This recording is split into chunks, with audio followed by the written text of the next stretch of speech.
tell me one thing.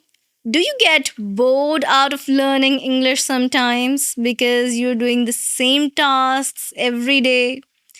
And what to do to practice English, yet do it in some kind of interesting manner. That would give you more opportunity to use English in a versatile way so that you can develop more fluency. Maybe make it a part of your daily life, make it more real and effective all at once. What if I tell you that I have three tasks for you that are gonna spice up your English speaking practice? And they're also gonna make it even more effective, increase your fluency because you'll get a chance to activate your English, which is very important. Activating English, I talk about this a lot in my videos, and activating English is important. So, what are we waiting for? Are you ready for this? I'm Shivangi Gupta, your CELTA-certified English language tutor, certified by the University of Cambridge, the UK. Before beginning, please subscribe the channel so that you can get all the lessons that I post for you on this channel. Please like the video and share it with your friends too. Now, coming back to the lesson, the three tasks to spice up your English speaking practice. Spice up your English speaking practice. Why do I say this? That means it's going to make it more interesting. You're going to get more exposure to use English in different scenarios, and hence it's going to increase your fluency. This is going to be something different from what you are actually doing. These are not simple usual tasks, but tasks with a twist. And I'm all set to give them out to you now. So let's begin with the task number one. Okay, so the task number one is, now this is my favorite, my personal favorite. That is to keep an English speaking day, English only day once every week. English only day. What do I mean by this? That means you're supposed to do everything in English.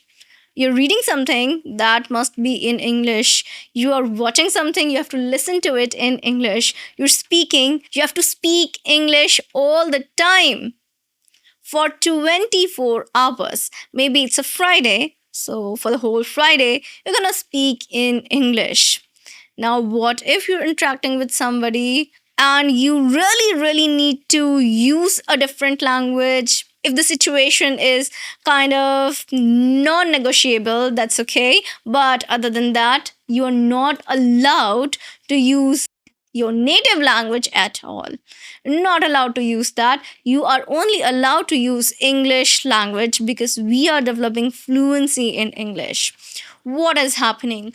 You are subconsciously using a lot of words that you might have learned, but you're not using them actively.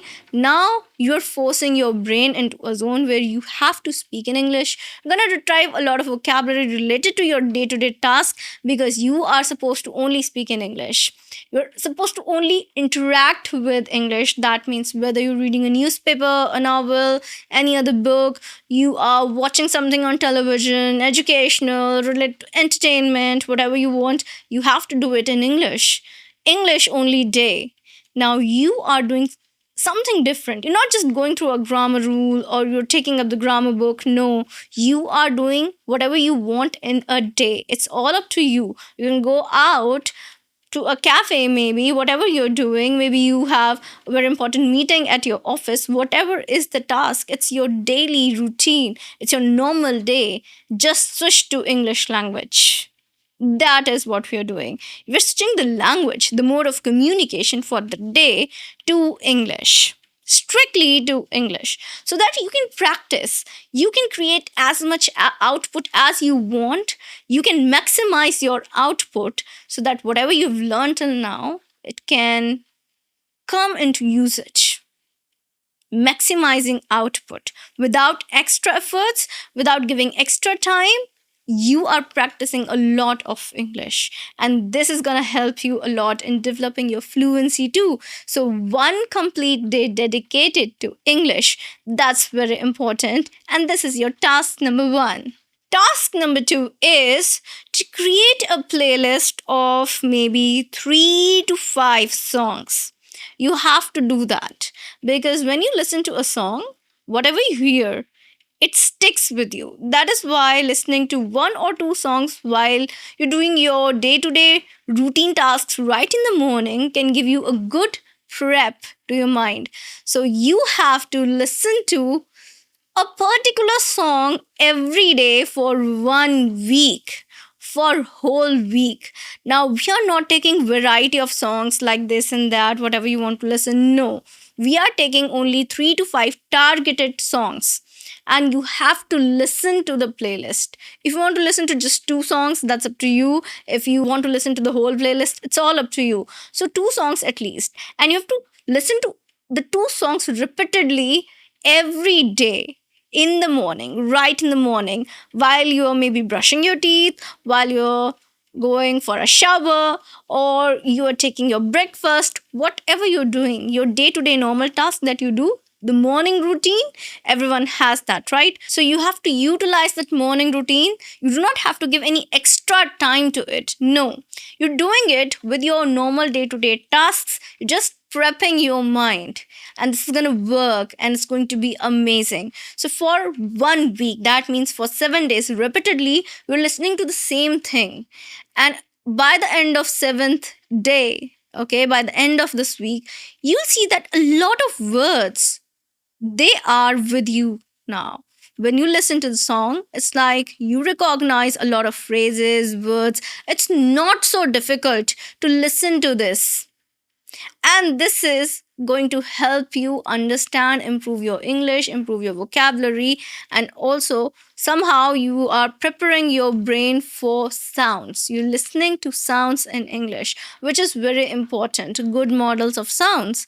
So when you do this, you have great time, and you also learn English through this. So this is something great. Remember, do not take different songs every day. No, just stick to two, listen to them repeatedly every day, right in the morning, to begin your day with something in English. And that's gonna help you a lot.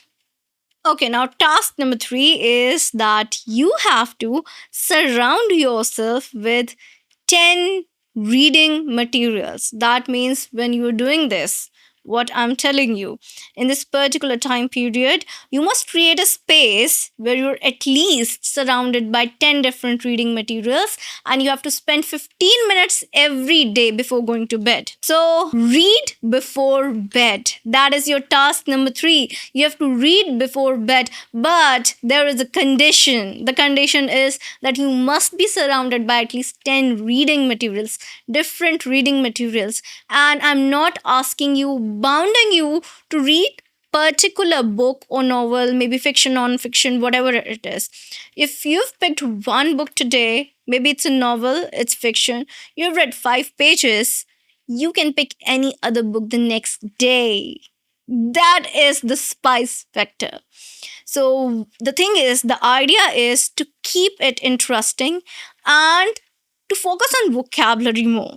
Like this, you'll be able to interact with vocabulary and writing style, different writing styles, different kind of vocabularies in different context, right? If you're reading non-fiction, you'll find different vocabulary there, and if you're reading fiction, you will find the everyday vocabulary there. So the kind of reading that you're doing, the kind of thing that you're reading, basically the genre you're picking up, would give you a variety of vocabulary depending on the particular genre. So that is why the idea is to diversify what you're reading. So you have to pick something new every day. You are surrounded by at least 10 reading materials. Pick something new every day. Read however many pages that you want. It's all up to you. 3 pages, 4 pages, 5 pages, 10 pages. It's all up to you. However many pages you want, you can read, and this is gonna spice up your English. Why? Because you're doing something unusual. This is different. It's gonna add that X factor that, okay, today I'm going to do something new, something different. And this will keep you on your toes that you are supposed to do something in English. Continuous interaction with English and also learning of English along with practical practice. And this is what we want. Now, the special tip of the day. Let's come to the special tip of the day. And from my desk, today's tip is that when you're taking up all these tasks, the spice up your English task, do not forget to do your everyday learning. These are simple tasks that you're taking once in a week or maybe twice in a week. And you have to, if you're doing it dedicatedly, if you're thinking that this is the only thing that I'm going to do it for at least 1 month, 30 days. If you don't do it for 30 days, that means you are not so serious about it. But doing this for 30 days would give you immense results. Something that you can measure, something that you can feel and see. So do it for 30 days and do not forget to take up your day to day learning tasks that you do. Do not forget to take them up along with this. These are the things that are going to blend in your day to day life. I have designed the tasks so that they can blend in your daily routine. Now, these are something that's extra, something that you're doing just to spice up, keep up the excitement, which is very important when you're doing something, when you're learning English. You need to bring some newness so that you have that motivation to learn more, to interact more, to speak more. And this is going to give you that. My learners really love it when I give them some surprise element in their tasks and all that. And this thing that I've given you today, these tasks are those surprise element for you. So go take them up and improve your English. That's it for today. I'm going to meet you again in a new lesson. Till then, everybody take care and bye.